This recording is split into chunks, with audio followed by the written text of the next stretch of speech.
make it crystal clear right now to whoever did this, we will find you. We will try you. And we will hold you accountable to the furthest extent of the law.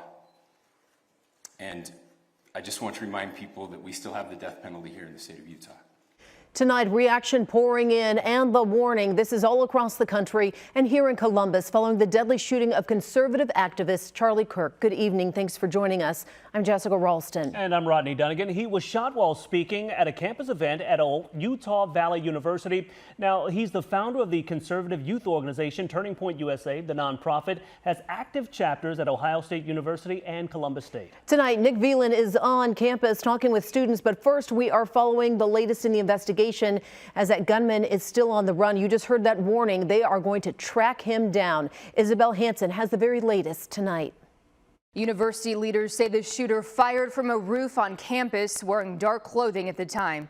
Police are calling the shooting a targeted attack on Charlie Kirk. I watched a fountain of blood come out of the side of his neck like a water fountain. Video shows the moments before Kirk was shot. We're pausing it before the gunfire. Panic and chaos in the crowd as people ran for cover. Anyone could just walk in. It was at probably the worst place in campus because there's so many areas where anyone can just walk in. Witnesses say Kirk was talking about gun violence when he was shot. Everyone got down. Everyone was so scared. Kirk is a massive voice in the conservative movement as the founder and CEO of Turning Point USA, a conservative youth organization. He often sparks debates on college campuses across the country. His rhetoric often closely aligned with President Trump. I had a brief conversation with the president over the phone. He sounded quite upset, quite down about this.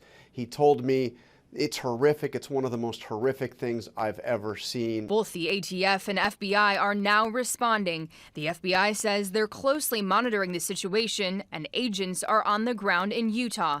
Politicians on both sides of the aisle are denouncing politically motivated violence. Utah Valley University's police chief says Kirk has a security team that travels with him, and they were there when he was shot.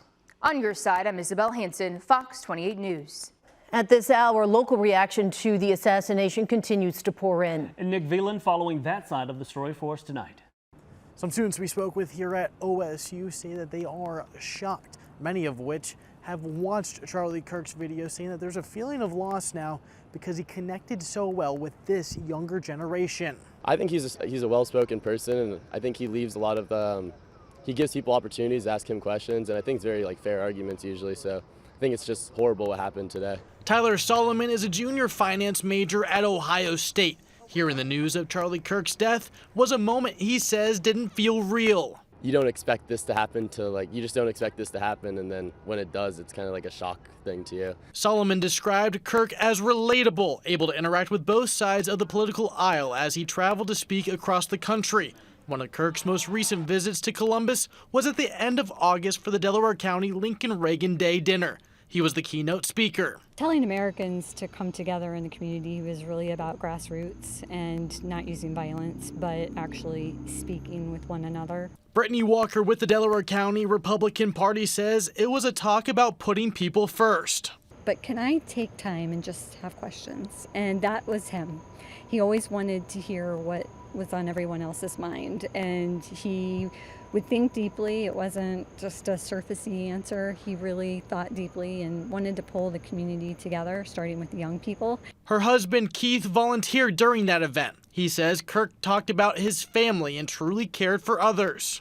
He knew what he stood for, and he was willing to die for it, and my feeling in talking with him was that this is a man that, even though he's younger than me, I can only look up to. The two of them plan to hold on to these photos from that night. Local supporters say that Kirk will be remembered fondly. He's a good man, and we're going to miss Charlie Kirk. On your side, Nick Veland, Fox 28 News. In February of 2016, ABC6 Fox 28 hosted a community town hall featuring a young Charlie Kirk. The event was held in the Ohio Union at Ohio State University. He was speaking to young people, as he's done for years, about a host of issues impacting the country. Take a listen to his words from that event. I believe that everybody should have the freedom of religion. You shouldn't have that interfered. However, let me ask you a question. If you own a business, should you be forced to do something that's against your religious belief? I believe that violates your religious liberty and freedom. This Columbus event hosted a crowd of millennials who wanted to talk about everything from religion to politics and the state of the economy, issues that Charlie Kirk would address on college campuses across the country. A few months later, Kirk was back here in Ohio, a speaker on day one of the Republican National Convention in Cleveland. He spoke about how his organization storms college campuses trying to change young minds.